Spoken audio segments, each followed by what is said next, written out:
Assalamualaikum warahmatullahi wabarakatuh. Halo teman-teman semua.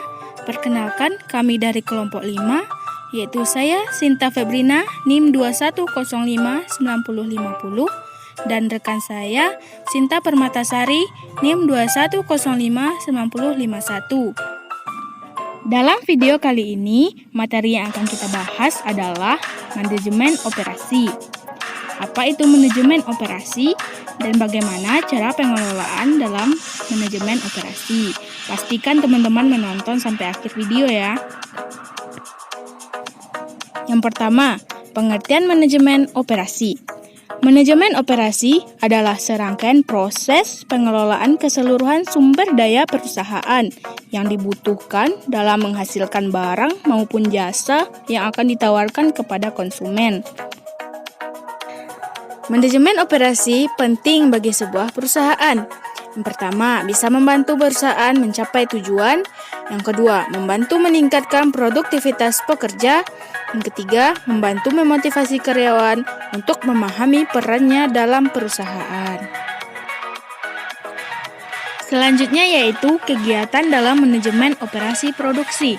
Yang pertama, manajer operasi. Manajer operasi bertanggung jawab dan menjamin bahwa proses dalam operasi akan menghasilkan sesuatu yang berharga dan bermanfaat yang bisa menguntungkan bagi perusahaan. Yang kedua, pihak manajemen. Pihak manajemen memberikan pengarahan secara sistematis dalam pengendalian proses pengubahan input menjadi output atau mengubah bahan baku menjadi bahan yang memiliki nilai jual. Proses dalam operasi barang atau manufaktur dibedakan menjadi dua proses. Proses yang pertama yaitu proses analitis, adalah proses menguraikan komponen supaya menjadi bagian dari barang jadi, misalnya pembuatan roti goreng. Proses yang kedua yaitu proses sintetis, adalah proses gabungan dari komponen yang terpisah untuk dijadikan barang jadi, misalnya penggabungan bodi dan mesin mobil untuk dijadikan sebuah mobil yang siap pakai. Proses untuk produksi jasa tercipta karena adanya kontak dengan pelanggan. Proses ini dibedakan menjadi dua. Yang pertama, kontak tinggi, yaitu sebuah proses yang sangat membutuhkan keterlibatan konsumen di dalam proses jasa itu sendiri. Misal, jasa potong rambut, jasa rumah sakit, dan lain sebagainya. Yang kedua, kontak rendah, yaitu proses yang tidak terlalu membutuhkan keterlibatan dari pelanggan karena jasa tersebut dikerjakan oleh sistem atau karyawan. Misal, jasa perbankan, jasa reparasi mobil, dan lain-lain. Jasa memiliki beberapa karakteristik, di antaranya tidak berwujud, disesuaikan dengan kebutuhan, dan tidak dapat disimpan. Ada beberapa hal yang membedakan operasi barang dan jasa, di antaranya ada kinerja, proses dan hasil, karakteristik jasa, hubungan pelayanan pelanggan, e-commerce atau kehadiran para pelanggan virtual, pertimbangan kualitas pelayanan. Perencanaan operasi. Berikut adalah struktur atau langkah-langkah perencanaan operasi yang dimulai dari proses perencanaan bisnis itu sendiri. Selanjutnya, rencana operasi jangka panjang, jadwal operasi, kendali operasi, dan tahap akhir yaitu output ke pelanggan. Perencanaan layout. Sebelum kita mengetahui apa saja perencanaan layout, kita harus terlebih dahulu mengetahui apa itu perencanaan layout. Layout atau tata letak adalah salah satu kunci yang menentukan efisiensinya sebuah perusahaan dalam jangka panjang. Layout berguna untuk pengaturan peralatan supaya menciptakan area kerja yang efisien, aman, dan ergonomis. Tata letak kafeteria. Berikut adalah tips dan tata cara untuk menentukan tata letak kafe. Yang pertama, tata letak harus berdasarkan dari kapasitas dan target penjualan. Kedua, sirkulasi, zonasi, dan jarak antar tempat. Ketiga, ruang bersekat atau tidak. Biasanya kafe menggunakan sekat untuk smoking room atau ruangan merokok dan bukan ruang private atau umum. 4. Pemilihan perabotan yang sesuai dengan konsep. 5. Pemilihan interior yang unik untuk menyesuaikan produk dan pelayanan. 6. Menentukan adanya ruangan outdoor atau tidak. 7. Udara dan pencahayaan. Penjadwalan operasi. Yang pertama, membuat master dalam jadwal kegiatan. Master bisa dikatakan sebagai orang yang memimpin suatu kegiatan. Yang kedua, alat untuk membuat master, yaitu yang pertama, Gantt adalah jadwal produksi yang menggambarkan langkah-langkah dalam sebuah proyek dan waktu yang dibutuhkan untuk setiap langkah.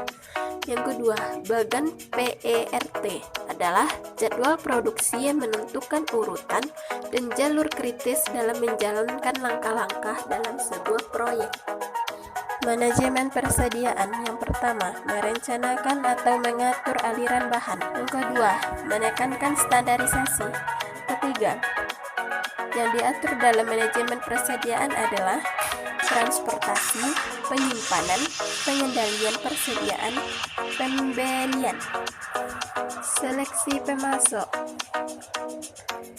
Yang pertama, menyelidiki. Kegiatan ini dilakukan untuk memperoleh informasi tentang proses atau cara dalam pembuatan produk atau barang. Yang kedua, evaluasi. Berarti memberikan penilaian atas kegiatan proses produksi yang dijalankan oleh suatu perusahaan. 3. Negosiasi, yaitu proses yang dilalui antara dua pihak dalam mencapai perjanjian untuk memenuhi kebutuhan semua pihak.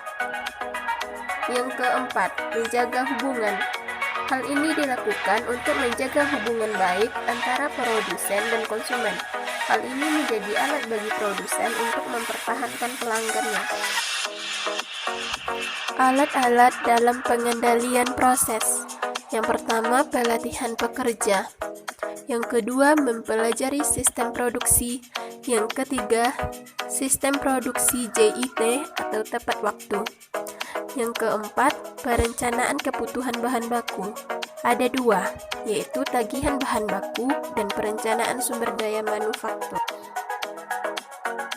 Yang kelima, pengendalian kualitas.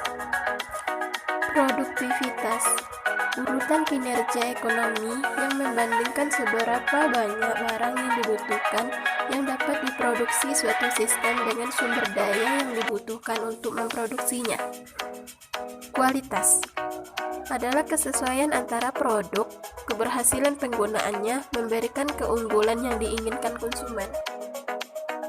Meningkatkan kualitas. Meningkatkan kualitas dapat dilakukan dengan mengelola kualitas, Total Quality Management atau TQM, yaitu kegiatan yang menempatkan barang dan jasa yang berkualitas tinggi ke pasar.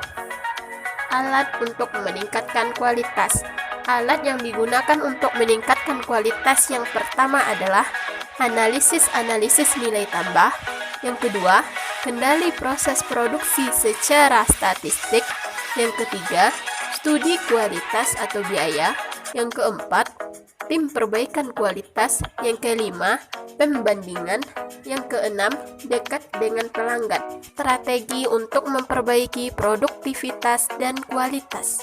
Strategi-strategi yang dimaksud adalah: pertama, berinvestasi dalam inovasi dan teknologi. 2. Menerapkan pandangan jangka panjang.